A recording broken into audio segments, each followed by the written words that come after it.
히브리서 12장 4절부터 시간이 되는 데까지 공부하겠습니다. 자, 너희가 죄와 맞서서 싸우되 아직 피 흘리기까지는 대항하지 않았으며 라고 말씀하고 있습니다.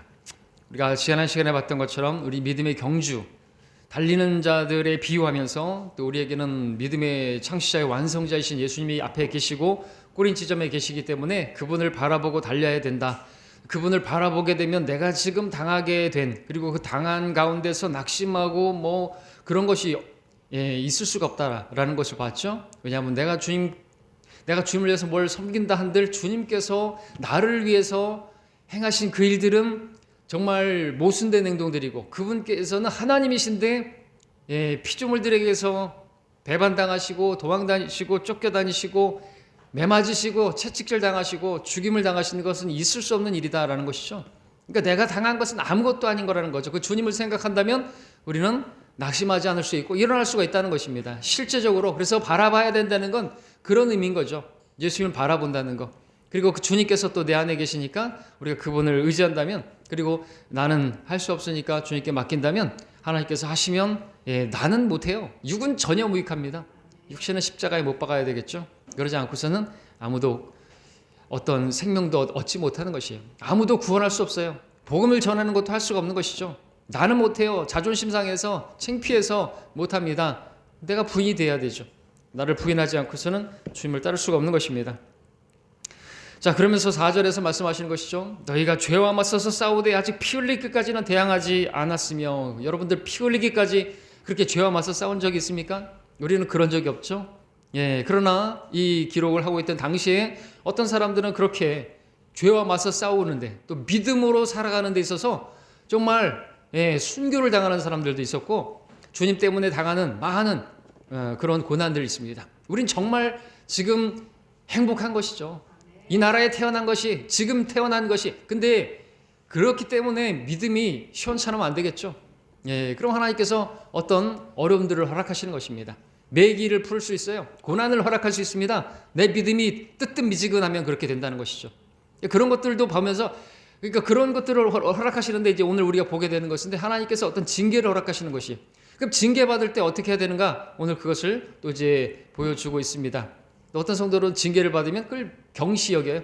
별거 아니네, 대단치 않네 이렇게 생각하고, 어떤 사람들은 낙심해가지고 아이고 하나님 나를 버리셨나 보다, 그렇게 주저앉아 있고 그렇게 된다는 거죠. 실족하게 된다는 것이죠. 근데 그것에 대해서 경고하고 있습니다. 그럴 게 아니라는 것이죠. 그럴 때마다 또 우리가 또 바라봐야 할 분은 주님이시죠. 그죠?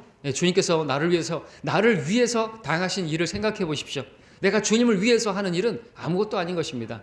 뭘 주님을 위해서 지금 하고 있습니까? 하고 있다 한들 얼마나 당하고 있습니까? 그거 가서 싸우는데 뭐 피 흘리기까지 하고 있습니까? 피 한 방울도 안 흘리죠. 땀 한 방울도 안 흘리려고 그래요. 주를 위해서 살 때는 말이죠. 자, 주님께서는요, 우리는 그렇지 못했지만 주님은 피 흘리기까지 싸우신 것입니다. 주님께서 십자가에서 왜 피 흘리셨나요? 우리 죄 때문에. 그야말로 죄와 싸우시는데 피까지 흘리신 것이죠. 피 흘림이 없이는 죄 사함이 없기 때문에 우리 죄들을 대속하시기 위해서 피 흘리신 겁니다. 그 피가 아니고서는 우리 죄들을 깨끗하게 할 수 없어요. 비누로 씻을 수가 없습니다. 세제로도 락스로도 우리 죄들은 깨끗하게 할 수 없어요. 우리 몸에 어떤 몸으로 짓는 죄들, 또 어떤 여인들이 성폭행을 당해가지고 막 비누로 몸을 씻고 목욕을 하고 그런다고 해서 깨끗하게 되는 거 아니잖아요, 그죠? 자기의 어떤 정결, 그런 거 순결이 어떻게 회복되어지는 거 아니잖아요, 그죠? 우리 혼을 속죄케 하는 건 예수님 피밖에 없기 때문에 예수님께서 피 흘리신 것이죠. 그리고 예수님께서는 겟세마네에서 피 흘리기까지 기도하셨죠. 기도로 싸우신 것입니다. 땀방울이 핏방울이 되도록 기도하신 것이죠. 그것은 의학적으로도 실제로 가능하다고 하고, 주님은 그렇게 기도하셨습니다. 우리 기도할 때 어떻게 합니까? 기도하다가 조는 거, 그는 패배하기에 딱 맞는 것이죠. 기도하다가 졸면 안 되겠죠. 그건 패배하는 것입니다. 그건 이게 형식, 그건 종교 생활하는 것이죠. 하나님 믿는 게 아닌 것이죠. 우리 하나님 앞에 나아가서 하나님 앞에 기도하는데, 우리 아버지 앞에 나가가지고도 요구를 하는 데 있어서도 정신을 똑 차리고, 또 내가 어떤 것을 필요를 앓을 것을 딱딱 정리해가지고 가잖아요. 심지어 사장한테 갈 때도 내가 뭘 필요로 하는지 이거 결제를 요구할 때 분명하게 얘기하지 않습니까? 그죠? 근데 어떻게 하나님 앞에 기도하는데 그렇게 해서는 안 되겠죠.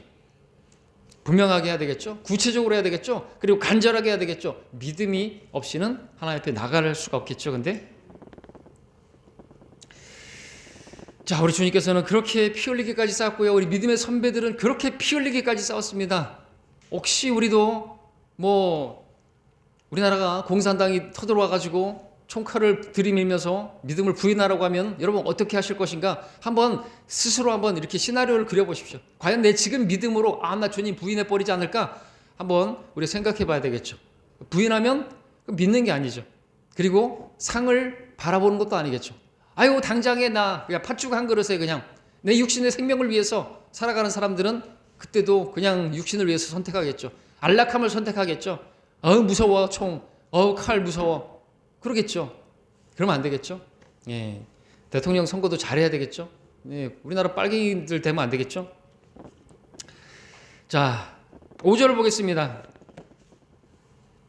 또 마치 자녀들에게 했던 것과 같이 너희에게 권면하신 말씀을 잊었으니 곧 내 아들아 주의 징계를 경시하지 말고 책망을 받을 때 낙심하지 말라고 말하고 있습니다. 예, 어떤 성도들은 그러는 것이 하나님께서 자녀들에게 하는 것처럼 권면하시는데 잊어버리는 것입니다. 그러면 어떻게 돼요? 그러면은 죄와 싸우는 것이 아니라 죄와 타협하고 세상과 타협하고 그러고 살겠죠. 그러면 뭐가 임하죠? 예, 징계가 있겠죠. 근데 징계를 당할 때 경시하지 말고 책망받을 때 낙심하지 말라고 그렇게 말씀하고 있는 것입니다. 그래서 우리가 필요한 것은 주의 권면의 말씀을 잊어서는 안 되는 것이죠. 우리가 하나님의 말씀을 들은 것들을 잊어버리지 말자고. 또 우리가 주일에 모여서 설교하고 또 제가 늘 말씀을 드리는 부분이 뭡니까? 잊어버리지 말자고. 오늘 이 말씀이 나에게 성경의 표현처럼 단단히 박힌 못처럼 우리 마음판에 새겨져 있기를 철필로 새겨진 것처럼, 그죠? 은혜는 물에 새기고 원수는 돌에 새긴다. 거꾸로 해야 되겠죠. 우리는 은혜는 돌에 새기고 그래야죠. 하나님의 은혜를 우리 마음판에 그렇게 돌판에 새긴 것처럼 새겨야지. 그러지 않으면요 실족하는 것이에요. 조금만 어려움이 오면 하나님의 은혜를 다 버려버리고 배은망덕하게 살아가는 것이죠. 교회를 떠난 사람들 누굽니까? 하나님의 은혜로 구원을 받았다고 하면서 놀라운 은혜라고 하면서 어메이징 그레이스라고 하면서 떠난 사람들을 뭐하는 사람들이죠? 배은망덕한 사람들이죠. 하나님의 은혜를 저버린 사람들이죠. 그들은 하나님의 권면을 잊어버린 사람들인 것이죠. 그래서 어려움이 있다. 어떤 징계를 받았다. 징계가요 꼭 어떤 죄를 지은 사람들에게만 있는 건 아니에요. 보게 되면 주께서 사랑하시는 자도 징계하시죠. 그것은 형벌이 아니라 채찍질하는 것이에요. 달리는 말을 더 열심히 달리게 하기 위해서 채찍을 가하시는 것이죠. 꼭 약을 먹는 사람들이 아픈 사람들만 약 먹는 게 아니죠. 예방하기 위해서 약을 먹기도 하고 건강을 위해서 약을 먹기도 하는 것처럼 채찍질도 마찬가지죠. 꼭 말이 삐딱하게 가기 때문에 또 안 가기 때문에 채찍질하는 게 아니라 더 열심히 달리라고 채찍질하듯이 주님께서 매기를 풀으셔가지고 매기를 푸는 게 아니라 주님이 그 어선들이 아니라 어부들이 고기를 잡아서 청어대가 싱싱하게 그 육지까지 와야지 잘 좋은 가격에 팔 수 있기 때문에 매기를 풀어넣는 것처럼 그렇게 우리로 하여금 싱싱하게 그리고 우리가 신선하게 정말 그 믿음이 순수하게 보존되기 위해서 매기들을 풀 수가 있다는 거죠. 그것도 징계입니다. 그렇죠? 하나님께서 우리 바울은 어떻습니까? 바울이 징계받을 만한 일이 뭐가 있었다고? 왜 하나님께서 그 육체의 가시를 허락하셨습니까? 그것도 징계겠죠. 물론 그가 하나님의 교회를 박해했기 때문도 있지만 하나님께서는 그것을 오히려 어떻게 사용하셨어요? 그가 교만하지 않게 하시려고. 셋째 하늘까지 갔다 왔어요. 하늘나라를 봤어요. 오늘날 간증하는 사람, 천국을 받네, 지옥 받네 하는 사람들 교만한 사람들이죠. 왜 교만한 줄 아십니까? 그런 간증을 하면서 자기들이 높아지는 것도 있겠지만 자기는 그렇게 하나님께서 특별하게 다른 사람들은 이 사람들은 계시해 주지 않는 그런 지옥에 관한 천국에 관한 그런 계시를 나에게 해 주셨다. 그럼 당연히 교만할 수밖에 없겠죠. 그런데 진짜 바울은 봤어요. 셋째 하늘에 낙원에 갔다 왔어요. 그래서 하나님께서 무엇을 주셨다 그래요? 바로 그 문맥에서 육체의 가시를 허락하셔서 그 자기가 자고하지 않도록 교만하게 되지 않도록 하나님의 또 그런 직통 계시를 받아서 3년간 그렇게 주님께서 교회에 관한 계시도 주셨으니까 얼마나 교만할 수 있겠습니까? 그래서 그렇게 허락하신 것이죠. 자, 그리고 또 보고자 하는 것은 다른 내용인데, 예. 다른 얘기를 좀 했습니다. 다른 얘기는 아니죠. 자, 여기 5절에 보니까 주의 징계를 경시하지 말고 책망받을 때 낙심하지 말라고 말했습니다. 자, 주님께서는 분명히 성경을 통해서 우리에게 체벌을 말씀하시죠. 예, 체벌. 근데 지금 체벌이 금지가 됐어요. 마지막 때입니다. 우리 계속해서 보겠지만 그렇습니다. 하나님의 말씀에서 하나님의 말씀과 다르게 그렇게 가르치는 것은요, 그는 점점 마지막 때로 갈수록 그렇게 될 것이에요. 체벌이 금지되고, 또 우리 이제 오전 설교에서도 보겠지만 사형제도가 폐지되는 것도요, 마지막 때의 증상입니다. 사형제도가 폐지가 되면요, 사람들은요 죄를 짓는 것이에요. 더 많은 죄를 짓는 것이에요. 더욱더 폭력이 그렇게 일어나는 것입니다. 자, 근데 체벌을 말씀하셨는데 중요한 것은 아무 때나 그렇게 우리 자녀들에게 매를 들어서는 안 된다는 것이죠. 아이에게 매를 들 때는 그 아이가 그 매의 의미를 알아야겠죠. 그리고 내 분에 못 이겨서 때리는 것이 아니라 정말 사랑해서 때린다는 것을 알려줘야 되겠죠. 그렇기 때문에 아이들을 체벌할 때는요, 손으로 때리면 안 되겠죠. 그 사랑스럽다고 쓰다듬어주는 그 손으로 또 때리면 안 되겠죠. 그래서 매를 들어야 되는 거죠. 사랑의 매. 어떤 매개체를 가지고 때려야지 직접적으로 다 때리면 안 되죠. 그 손으로 또 이렇게 쓰다듬어주고 그러면 안 되겠죠. 그럼 아이가 정신적으로 혼란이 오겠죠. 그래서 성경은 항상 징계하는 막대기를 말하고 있습니다. 체벌하는 그러한 사랑의 매를 말씀하고 있는 것이죠. 자, 여기서 체벌의 형태가 나오는데 징계와 책망입니다. 두 가지를 말씀하시고 또 체벌을 받는 사람의 반응도 두 가지라는 것을 보여주는데 두 가지가 뭐예요? 네? 체벌을 받는 사람의 반응 두 가지가 뭐예요? 질문을 좀 하면서 그렇게 진행해야 되겠습니다. 말씀해 보십시오. 아니, 여기 성경이 말씀하신 대로요.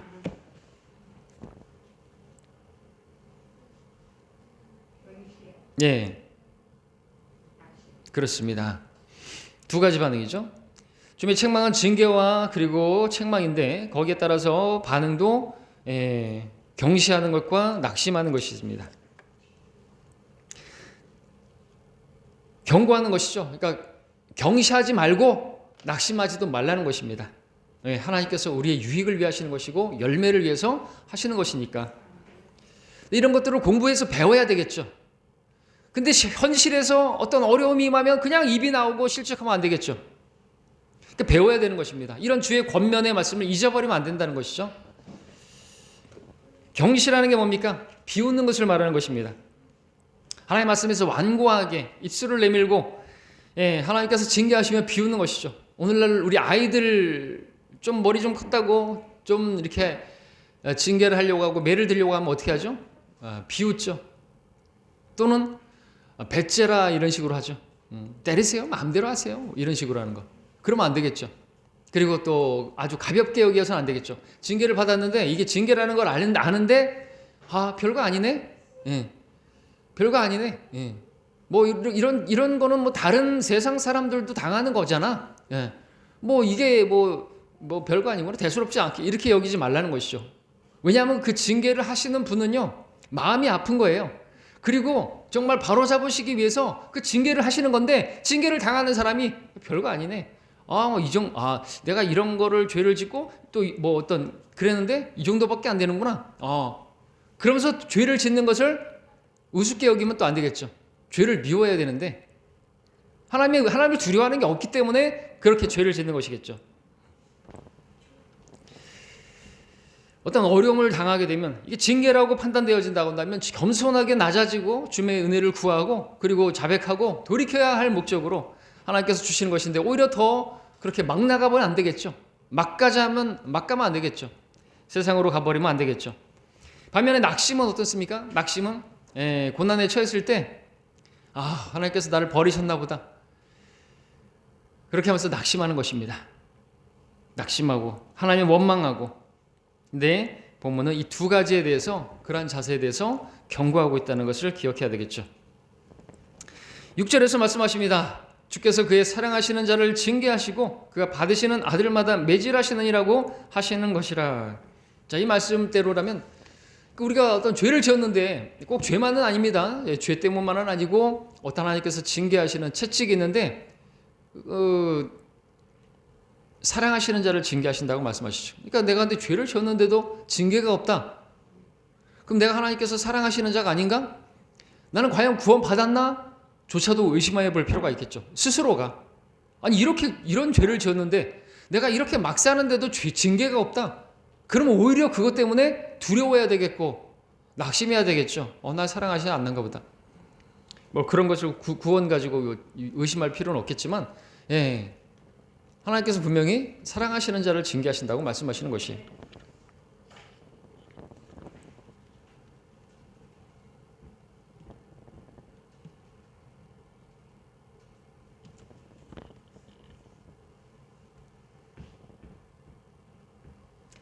자, 많은 사람들이 대부분 징계라고 하면 잘못을 한 사람이거나 타락한 사람에게만 주어진다고 생각하는데, 이 말씀에 보면 주님께서 징계하는 대상이 누구인가? 바로 주께서 사랑하시는 자, 주께서 사랑하시는 사람. 그러니까 다시 말하면 징계라고 하는 것은 죄를 짓고 타락한 사람들에게만 주는 것이 아니라 그렇지 않은 사람들에게도 주께서 기쁘시게 받으시는, 주님께서 받으시는 그러한 자들, 사랑하시는 자들에게도 징계가 있다라고 말씀하시는 것입니다. 물론 아무런 잘못도 없는데 나에게 왜 징계를 주시는 것인가 하고 우리가 의문을 가질 수는 있겠죠. 만약 그런 생각이 들 때면 우리는 성경에서 욥을 생각해 볼 필요가 있습니다. 욥은 징계받을 만한 일을 한 일이 없습니다. 그는 항상 하나님을 두려워하는 의인이었고 완전한 사람이었죠. 하나님께서 그를 자랑하셨습니다. 마귀에게조차 자랑하실 만한 그러한 하나님의 자랑거리였습니다. 욥은요, 욥기 13장 15절에서 이런 고백까지 했죠.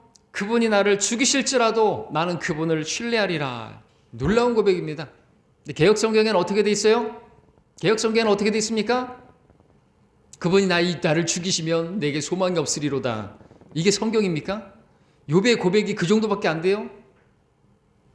아니에요. 그분이 나를 죽이실지라도, 사람이 나를 죽이실지라도 나는 주님을 부인하지 않겠다. 이게 아니라 그분이 나를 죽이신다 할지라도, 그분께서 나를 징계하신다 할지라도, 이런 것이죠. 자, 그런데 진짜 그렇게 죽음의 그림자의 골짜기를 지나는 것 같은 그런 골짜기를 지났습니다. 그럼 우리는 욥의 결말을 알죠. 하나님께서 왜 허락하셨는 것인가, 그 자신이 누구인지를, 그리고 귀로만 들었던 그 주님을 눈으로 보는 것처럼 알게 하시기 위해서, 그리고 그에게 또 복을 주신 것을 우리가 알 수가 있습니다. 자, 그런 일을 당한 사람 욥만이 아니죠. 하나님께서 사용하신 사람들 중에서 하나님의 징계를 받지 않은 사람이 있었던 것인가요? 바울은 어떻습니까? 하나님께서 사랑하시는, 들어쓰시는 사역자였습니다. 살아도 주를 위해 살고 죽어도 주를 위해 살겠다고 했던 그런 사도 바울이었습니다. 그런데 왜 바울에게는 그렇게 어려움이 많았던 것입니까? 성경은 여기에 대해서 5가지 이유를 설명해 주고 있습니다. 엘러카 목사님께서 정리한 5가지를 우리 함께 성경을 보면서 찾아보겠습니다. 첫째는 고린도후서 12장입니다. 함께 보겠습니다. 고린도후서 12장. 히타 끌까요? 12장 4절부터 8절.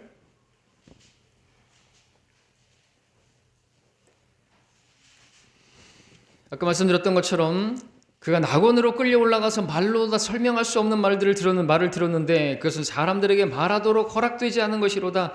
내가 이런 사람에 관해서는 자랑하겠으나 나에 관해서는 약하다는 것 외에는 자랑하지 아니하리라.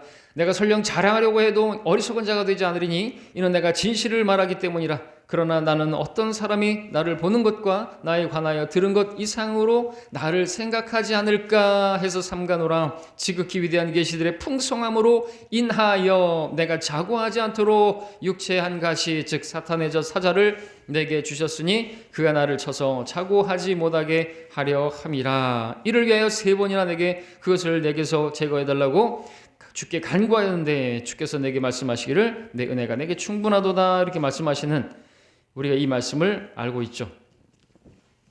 왜 고난을 허락하십니까? 왜 징계를 허락하십니까? 예, 사랑하시기 때문에 허락하신 것인데 그가 교만하지 않도록 겸손하게 하시려고 우리에게 어떤 육체의 장애도 허락하시는 것입니다. 그러니까 질병이 있다고 해가지고 다 그게 어떤 사람들이 말하는 것처럼 귀신 들린 게 아닌 거예요. 무슨 귀신 들려가지고 무슨 귀신 쫓아내야 된다고 이렇게 집회를 갔는데 귀신 얘기를 너무 많이 해가지고 예수님 믿으려고 교회 갔더니 귀신이 믿어지더라고. 예수님은 안 믿고. 그게 무슨 교회예요. 그죠? 자, 둘째는 뭡니까? 고린도후서 1장을 보겠습니다. 두 번째, 왜 우리에게 고난을 허락하시는가 이유에 대해서 봅니다. 1절부터 4절까지 고린도후서. 하나님의 뜻에 따라 예수 그리스도의 사도된 바울과 우리 형제 디모데는 고린도에 있는 하나님의 교회와 온 아카야에 있는 모든 성도에게 편지하노니 하나님 우리 아버지와 주 예수 그리스도로부터 은혜와 평강이 너희에게 있기를 바라노라. 하나님을 송축하리로다. 그는 우리 주 예수 그리스도의 아버지시오 자비의 아버지시오 모든 위로의 하나님이시며 우리의 모든 환난 가운데서 우리를 위로하시는 분이시라. 그러므로 우리 자신이 하나님께 받은 위로로서 어떠한 고난 중에 있는 사람들도 위로할 수 있는 것이라. 자, 왜 우리에게 어떤 고난, 시련 허락하시는가요? 네. 그런 고난을 당해보지 않은 사람이 어떻게 다른 사람을 세워줄 수 있겠습니까? 그런 어려움을 당한 사람을 위로해 줄 수가 있겠습니까? 그래서 이런 어려움을 허락하시는 것입니다. 세 번째는 골로새서 3장 말씀입니다. 함께 보겠습니다. 골로새서 3장 말씀 1절부터 3절까지입니다. 그러므로 너희가 그리스도와 함께 살아났으면 위에 있는 것들을 구하라. 거기에는 그리스도께서 하나님의 오른편에 앉아 계시느니라. 위에 있는 것들에 너희 마음을 두고 땅에 있는 것들에 마음을 두지 말라. 이는 너희가 죽었고 또 너희의 생명이 그리스도와 함께 하나님 안에서 감추어져 있기 때문이라 그랬습니다. 정말 우리가 이 땅의 것들을 바라보고 그럼 하나님께서 하늘을 바라볼 수 있도록 하늘을 바라보게 하시려고 어떤 어려움들을 허락하신다라는 것이죠. 수요일 날 우리 기도회 때 말씀을 봤던 것처럼 하나님의 백성들이 하나님께서 약속하신 땅을 잊어버리고 그냥 바벨론으로 포로로 되어가지고 거기에서 그냥 안주하고 거기에 적응하고 그렇게 살았으니까 하나님께서 어려움을 허락하시잖아요. 그렇죠? 그래서 하만이라는 사람, 메기 같은 하만이라는 사람을 등장시키셔서 그렇게 전멸당할 위기에 놓이게 만드시고 울부짖고 부르짖고 금식하게 만드시잖아요. 그렇죠? 우리도 정신을 차리지 않으면 하나님께서 하만 같은 사람을 붙여줄 수가 있어요. 그렇죠? 나를 어렵게 하는 사람들, 힘들게 하는 사람들. 그래서 그래요. 우리 교회 안에서도 어떤 사람들이 나타나고 그런 것도 우리가 그렇게 봐야 되겠죠. 하나님께서 우리 교회가 뜨뜻미지근한 교회가 되니까 이건 뭐 믿음도 아니고 그렇게 살아가니까 깨어나게 하시려고 어떤 어려움도 허락하시고 징계를 허락하시고 폭풍이 불게 하시고 그런 것이도 그렇게 볼 수 있는 거죠. 하나님께서 이모저모 다 사용하셔서 합력하여 선을 이루시는 분이시니까. 그렇죠? 근데 우리가 이제 본문에서도 보겠지만, 근데 우리가 징계는 당시에는 그게 좋은 게 아니죠. 슬픈 것이고 그렇지만 하나님께서 이후에는 항상 그렇게 해요. 이후에는 좋은 것을 위해서 허락하시는 것입니다. 당장에는 좋지 않아요. 왜 그런 것들이 좋을 수가 있겠습니까? 당장에 그런 것들을 치워주시라고 말씀을 드릴 수밖에 없겠지만 하나님께서 허락하시는 것이죠. 하나님이 주시는 건 좋은 것입니다. 자, 그리고 네 번째는 이제 하나님께서 약속하신 약속의 사실임을 확신시켜 주시기 위해서, 그래서 빌립보서 4장 13절 19절. 다섯 번째는 고린도서 12장 9절에서 하나님의 은혜가 시련 가운데서 충분함을, 하나님의 은혜가 그렇게 충분함을 알게 하시려고 찾지는 않습니다. 자, 그렇게 아까 12장 봤죠? 하나님의 은혜가 내게 충분하다. 하나님의 은혜를 알게 하시기 위해서 그렇게 어떤 허락하시는 고난들이 있다라는 사실을 우리에게 말씀해 주고 있습니다. 자, 그렇기 때문에 징계라는 것은 다시 말씀드리지만 반드시 죄로 인하여 주어지는 것은 아니다라는 것을 알아야 됩니다. 징계는 죄를 짓고 타락한 성도에게 뿐만 아니라 하나님의 뜻대로 사는 성도에게도 주어질 수 있다라는 사실을 알아야 하는 것이죠. 예수님께서 받으신 그 징계는, 나무에 매달린 자는 저주를 받았다고 하지만 그거조차는 어떻습니까? 주께서 버리셨다고 그렇게 말할지 모르겠지만, 하나님의 심판을 받았다고 말할지 모르겠지만, 그 주님께서는 하나님의 뜻을 이루셨고 또 우리의 저주를 담당하신 것이고 그분에게 어떤 죄가 있어서가 아니었던 것이죠. 욥도 마찬가지고. 그러니까 우리가 다른 성도들을 바라볼 때 어떤 죄를 지어가지고 또 저런 어려움을 당했나, 병원에 입원했나, 어떤 질병을 받았나, 그렇게 판단할 게 아닌 것이죠. 그렇게 판단하면 쓸데없는 의사들, 위로자들, 욥의 친구들이 되는 것이 바리새인이 되는 것입니다. 자기가 보지도 못하면서 본다고 말하는 사람들, 보지 못한 것을 본다고 말하면 안 되겠죠. 욥의 친구들이 바로 그러한 사람들이었습니다. 바리새인들이었죠. 우리 주위에는 항상 바리새인들이 있습니다. 교회 안에 바리새인들, 집안의 그 첫째 아들, 나는 뭣도 하고 나는 아버지를 떠나지도 않았고 나는 뭣도 하고 아버지를 항상, 근데 받아주질 않네요. 동생을 죽었다 살아났는데. 우리 교회 떠났다가 돌아오는 사람들이 정말 참여하고 돌아오면 받아줄 수 있어야 되겠죠. 그렇죠. 근데 나가면 우리는 하나님께서, 그러니까 교회 안에서도 우리가 징계를 하잖아요. 스스로 나가면 어쩔 수 없지만 어떻게 우리가 추례를 어떻게 할 수 없잖아요. 스스로 나갔으니까. 근데 교회에서 추례하는 것은 그건 재앙이고 징계하는 경우가 있죠. 심하면 이제 출석 정지도 시킬 수가 있어요. 교회에서 한 달 출석 정지, 석 달 출석 정지. 좀 정도가 심하다 그러면 6개월간 이제 출석하지 못하도록 그렇게 하는 것이죠. 근데 그거를 경시하면 또 안 되겠죠. 자존심 상하네. 근데 6개월 있다가 내가 교회 다시 오나 봐라. 이렇게 되면 안 되겠죠. 그거는 왜냐하면 교회를 지키기 위함도 있고 또 사랑하니까 징계하는 것이죠. 깨닫게 되기를 바라서 징계하는 거잖아요. 그러니까 그걸 받아들일 수 있어야 되겠죠.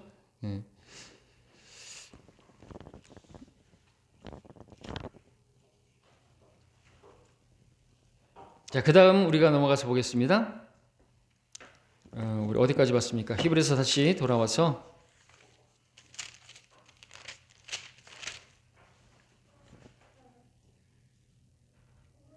8절에서 모든 사람이 참여하는 징계가 아니죠. 7절 안 읽었죠? 너희가 징계를 견디어내면 하나님께서 너희를 아들들로 대우하실 것이니 아버지가 징계하지 않는 아들이 어디 있느냐. 징계를 견디어내면. 사실 이제 히브리서 문맥으로 보게 된다면, 이제 교리적으로 본다면 이제 그들은 징계를 견디어내야 되겠죠. 끝까지 견뎌야 되겠죠. 왜냐하면 그들이 받는 징계라고 하는 것은, 대환란이라고 하는 것은 그들이 예수님을 십자가에 못 박은 것에 대한 징계잖아요. 그렇죠? 그러니까 견뎌내야 되겠죠. 그리고 그렇게 견뎌내게 되면 그들은 하나님의 그러한 자녀가 되는, 그 아들들로 대우하는 그런 대접을 받게 되는 것이죠. 그렇지 않으면 버림당하게 되는 거죠. 근데 우리가 그걸 견뎌내지 못했다고 해서 구원을 잃어버리는 건 아닌 것입니다. 그렇죠? 우린 이미 하나님의 아들들이 되었어요. 그를 영접하는 사람들에게는 하나님의 아들들이 되는 권세가 주어진 것입니다. 영접했습니다. 하나님의 아들을 영접했더니 우리는 하나님의 아들들이 되었습니다. 자, 그들은 하나님의 아들을 영접하지 않았습니다. 자기 백성에게 오셨으나 그들이 그를 영접하지 아니하므로 누구든지 그를 영접하는 사람들에게는 하나님의 아들들이 되는 권세를 주셨다. 영접하지 않았어요. 이제는 예수님 영접하는 것만으로 끝나지 않고 대환란 때는 예수님을 믿을 뿐만 아니라 그들의 행위로, 행위는 곧 인내예요. 대환란 때 행위는 곧 인내입니다. 견디는 것이죠. 끝까지 견뎌야 되는 거예요. 그때는 대환란이 있으리니 끝까지 견디는 자는 구원을 받으리라. 그때가 언제예요? 대환란이에요. 지금 교회 시대에 아니란 말이죠. 그 목사들이 성도들을 신약시대 교회 성도들에게 끝까지 견디는 자는 구원을 받을 줄 믿습니다. 이러면 안 되는 거죠. 언제까지? 그러니까 그 말은 뭐예요? 끝까지 교회를 떠나지 말라는 거죠. 교회의 종으로 삼겠다는 것이죠.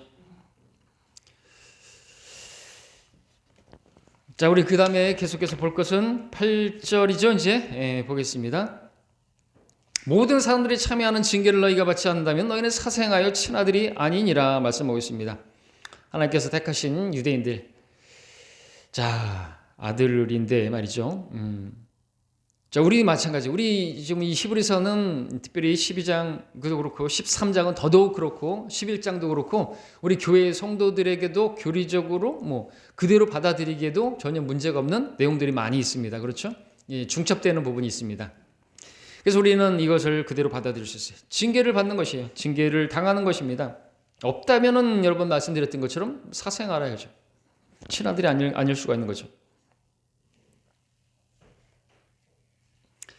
하나님께서 우리를 사랑하지 않는다면 우리는 징계가 아니라 어떤 재앙을 만나게 될 것입니다. 형벌을 당한다는 거죠. 징계와 형벌은 분명히 다른 것입니다. 징계는요, 징계는 우리가 이 땅에 있으면 살아있을 때 받는 것이 징계고, 형벌, 심판은 죽음 뒤에 당하는 것이다 말할 수 있죠.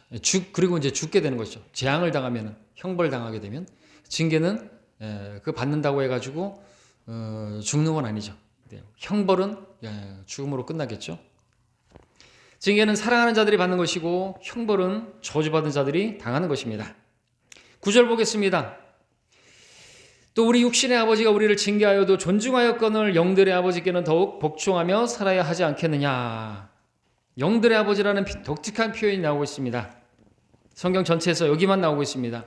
성경에는 여러 종류의 영들이 있죠. 사람의 영이 있고, 마귀도 영이고, 하나님은 한 영이시고, 짐승에게도 영이 있고, 그룹 수랍에게도 영이 있고, 그들은 영적인 존재들이고 그렇습니다. 네, 하나님께서는 모든 영들의 아버지시다 말씀하고 있습니다. 근데 우리가 여기서 주의할 것은, 그렇다고 해서 하나님께서 더러운 영들의 아버지다, 또 불신자들, 불신종하는 자들 안에 역사하는 영을 따라 행하는 그들의 영들의 아버지라고 말하지는 않는다는 것이죠. 한 번도 그렇게 더러운 영들의 아버지다라고 말하고 있지 않고, 또 불신자들의 아버지라고 말하고 있지 않죠.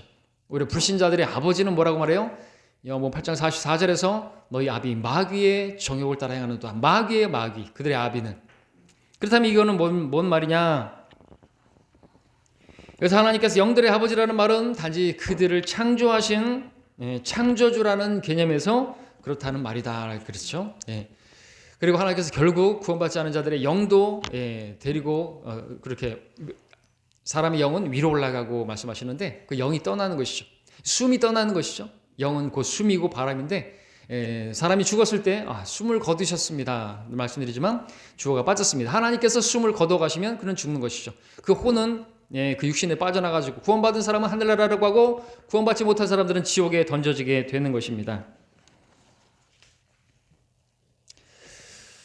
자, 10절에 보겠습니다. 그들은 정녕 자기들이 옳다고 생각한 대로 며칠 동안 우리를 징계하였지만 하나님께서는 우리의 유익을 위하시고 또 우리로 그분의 거룩하심의 참여자들이 되게 되도록 하시느니라. 자, 그들 누굽니까? 그들은 정녕 자기들이 옳다고 생각한 대로 며칠 동안 징계했다 그랬죠. 그들은 바로 육신의 아버지를 말하는 거죠. 하나님께서는 우리의 유익을 위하신다 말하고 있습니다. 자, 이 땅의 육신의 아버지들도 자녀들을 징계하죠. 근데 그 징계의 동기가 하나님 아버지와는 다른 대조적인 것을 보게 됩니다. 땅에 있는 아버지들은 어떻게 징계하는가? 자기가 옳다고 생각한 대로 자녀들을 징계하죠. 그렇기 때문에 이기적인 동기가 있을 수가 있어요. 자기가 옳다고 생각하는 그 기준을 가지고 하다 보니까. 근데 하나님께서는 이기적이지 않은 목적으로 우리의 유익을 위해서 그렇게 징계를 허락하시는 것이죠. 우리 자녀들을, 아버지를 어떻게 합니까? 왜 징계합니까? 자기의 어떤 무엇을 위해서. 네가 그렇게 행동하면, 또 우리 잠언에도 말씀하고 있죠. 버려진 아이는 어머니를 욕되게 하느니라. 네가 그렇게 하면 어머니가 내가 욕을 먹잖아. 이제 그런 목적으로 징계를 하는 거죠. 그거는 바르지 않은 것입니다. 아이를 위해서 진짜 징계를 해야죠. 아이가 공부를 해가지고 좋은 대학을 가야 되는 것이 그러기 위해서 막 채찍질하고 열심히 하게 하는데, 그게 왜 그러는 것이에요? 부모들은 말하죠. 다 너를 위해서야. 근데 진짜? 인거를 한번 봐야죠. 자기의 내 자식이 이번에 서울대학교 들어갔어. 고려대에 들어갔어. 그러면서 자기가 있는 거죠. 이기적인 게 있죠. 그런 식으로 하면 징계하면 안 된다는 거죠. 자, 근데 하늘에 계신 아버지께서는 전적으로 우리의 유익을 위해서, 전혀 거기에는 이기적인 게 없어요. 하나님께서는 우리를 위하시는 분이시죠. 우리로 하여금 하나님의 거룩하심의 참여자들이 되도록 하려 하심이고, 합평한 의의 열매를 맺게 하시기 위함이고, 정말 우리를 위해서 그렇게 하시는 것입니다. 자, 근데 11절에 보니까 징계가 당시에는 즐겁지 않고 슬픈 것 같으나 후에 그로 인하여 훈련된 자들에게는 화평한 의의 열매를 맺느니라 말씀하고 있습니다. 자, 어떤 목적으로 징계를 받든지 간에 사실 그 징계가 당시에는 즐겁게 보이지 않습니다. 그렇게 보이는 징계는 없습니다. 징계의 결과가 아무리 좋게 나타난다 할지라도 징계는 당장에는 슬프고 고통스럽고 피할 수만 있다면 피하고 싶은 것이 징계인 것이 사실이죠. 하지만 주님께서는 우리에게 나중에, 후에, 미래에 더 좋은 것을 위해서 그것들을 허락하시는 것입니다. 예, 그래서 우리는 당장의 것들만, 지금 당장만 보면 안 되죠. 양들은 항상 근시한 적이라서 당장의 것만 보죠. 지금 당장 막 마음이 아픈 것만 보죠. 멀리 내다볼 수가 있어야죠. 주님께서는 베드로에게 이런 말씀하셨습니다. 내가 하고 있는 일들을 네가 지금은 모르지만 나중에는 알게 되겠다고, 이후에는 알게 될 것이라고 말씀하셨습니다. 하나님께서 우리에게 징계를 하시는 것도 나중에는 알게 될 것이고요, 나중에는 감사하게 될 것입니다. 우리 자녀들도 진짜 그 부모가 제대로 징계한다면 그 자녀들이 나중에 알게 되겠죠. 아, 내 아버지가, 내 어머니가 나를 징계한 것이 정말 나를 위한 거였구나, 정말 감사한 일이었구나, 정말 나로 하여금 이런 자리에 있게 하기 위해서 그렇게 징계를 하셨구나 라고 생각한다면 정말 감사한 일이고 정말 좋은 일 아니겠습니까? 그렇게 받아들일 수가 있어야 되는 거죠. 멸시하거나 더 때리세요, 마음대로 하세요, 배째세요, 이러면 안 되겠죠. 하나님 앞에 성도들이 이번에 한번 징계해보세요. 난 교회 가나 봐라. 이번에 어려운 일 한번 또 어려운 일을 당한다면 마음대로 하세요. 나 계속 교회 다닐까 한번 고민해 보겠습니다. 이러면 안 되겠죠. 그러지 말라고 지금 이 본문은 말씀해 주고 있습니다. 그러면은 하나님의 아들로서 대우를 못 받는 거예요. 영원에서 하나님의 아들들로서, 하나님의 아들과 함께 우리가 하나님의 아들들로서 와가지고 통치하게 되는 천년왕국이 있고 이 왕국이 있습니다. 왕국에서의 통치를 바라보고 우리가 살아가는 거죠. 지금 5년 통치하겠다고 저렇게 난리를 치고 고생하고 저렇게 하는데 우리는 천년 그리고 만년 영원히 통치한대요. 그걸 바라볼 수 있어야 되겠죠. 그걸 바라볼 수 있어야 되겠죠. 이게 이 땅의 다가 아니에요. 인생 없습니다. 그렇잖아요. 이 땅에서 좀 어렵고 힘들고 그게 뭐가 되십니까? 눈을 떠야죠. 영혼을 바라봐야죠. 에서와 같이 팥죽 한 그릇에 헤벨레 해가지고 그러면 안 되겠죠. 마귀가 던져준 골깃덩어리에 그냥 세상에 있는 것들에 더 맛있는 거 먹으러 다니고 더 좋은 거 예쁜 옷 사 입고 그럼 뭐 할 거예요? 그렇잖아요. 육은 전혀 무익한 것인데, 육신은 우리 죽은 것인데.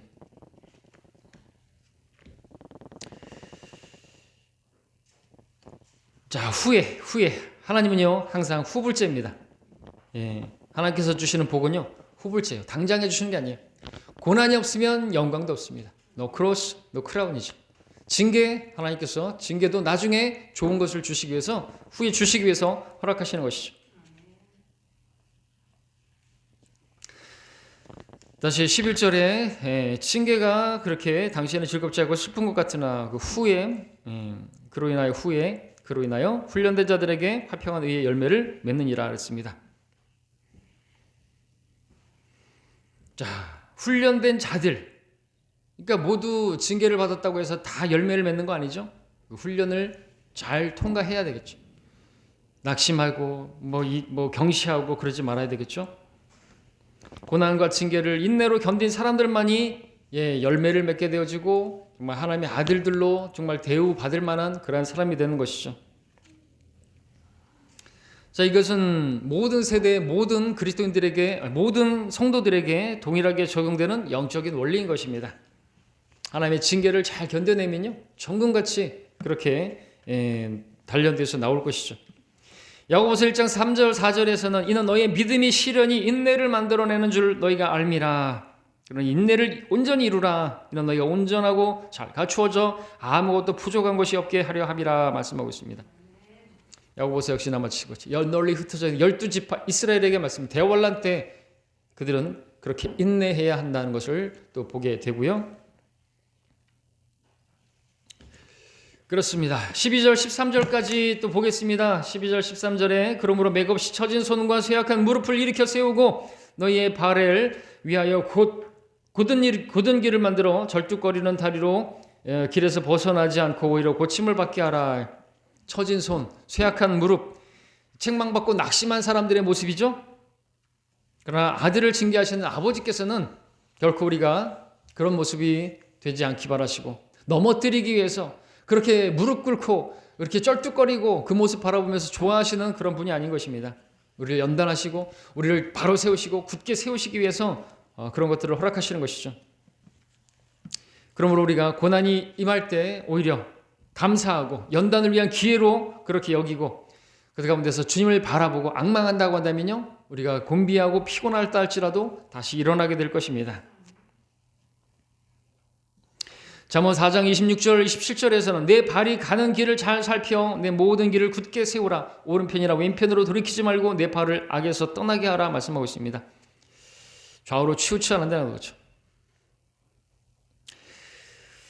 쩔뚝거리는 다리, 밤새도록 천사와 싸웠던 씨름했던 야곱을 기억나게 합니다. 야곱은 쩔뚝거리면서 그래도 그가 가야 할 길을 갔죠. 징계를 받긴 했죠. 육신적인 방법으로 막 계산을 하고 자기의 지혜를 막 그렇게 하고 했더니 하나님께서 어떻게 하셨어요? 다리 몽둥이를 부러뜨리셨어요. 도망 못 가게 하셨어요. 그런 가운데서 이제 막 도망간 게 아니라 에서를 만나러 가지 않았습니까? 가야죠. 좌로나 우로나 치우치지 말고. 자, 하나님께서 말씀하시는 것은 우리가 주께로부터 징계를 받았다고 해서 처진 손, 쇠약해진 무릎으로 입이 삐쭉 나오고 그러지 말라는 거죠. 주저앉아 있지 말라는 것이죠. 무릎을 세우고 쩔뚝거리는 다리를 이제 고침을 받으라는 것이죠. 왜냐하면 그 다리는 가만히 있는다고 해서 그냥 쉬기만 하면 그냥 주저앉아 있으면 고쳐지는 것이 아니라 오히려 훈련을 통해서 고쳐질 수가 있기 때문에 그렇습니다. 훈련을 위해서, 훈련되게 하시기 위해서, 그걸 훈련하시기 위해서 그런 코스를 지나게 하게 하는 것이죠. 그 가운데서 쩔뚝거리고 있다고 한다면 어떻게 합니까? 주저앉아 있으면 그냥 그 다리가 굳어버리겠죠. 재활 치료를 해야 되겠죠. 여러분, 가장 좋은 치료는 계속해서 움직여줘야 되겠죠. 어떤 징계를 받았다 할지라도, 어떤 우리가 병원에 입원했다가 해도 어떻게 해요? 움직이라고 하잖아요. 그냥 가만히 앉아있고 그냥 침상에 누워가지고 막 낙심하고 그러고 있으면요, 안 되는 거죠. 움직이고 계속해서 움직이세요. 그렇게 하면서 재활 치료를 통해서 훈련함으로써 이제 그 쩔뚝거리는 다리도 이제 그 고침받은 다리도 이제 건강하게 될 수가 있지 않습니까? 그래서 건강을 유지하는 데는 최선의 방법은 적당히 운동하는 것이다, 이죠. 낙심의 자리에서 일어나야 한다는 것이죠. 그러면 하나님께서 우리에게 힘을 주시고 온전케 하신다고 말씀하십니다. 이사야 40장 말씀을 읽고 마치겠습니다. 그는 곤비한 자에게 힘을 주시며 무력한 자에게 힘을 더해 주시나니 젊은이들일지라도 곤비하고 피곤하며 청년들이라도 완전히 넘어지나 오직 주를 앙망하는 자는 자기의 힘을 새롭게 하리니 독수리처럼 날개로 치솟을 것이요 그들이 달려도 피곤치 않으며 걸어도 곤비치 아니하리라. 주님을 바라보시기 바랍니다. 그럼 피곤하지 않을 거예요. 곤비하지 않을 것입니다. 마치겠습니다.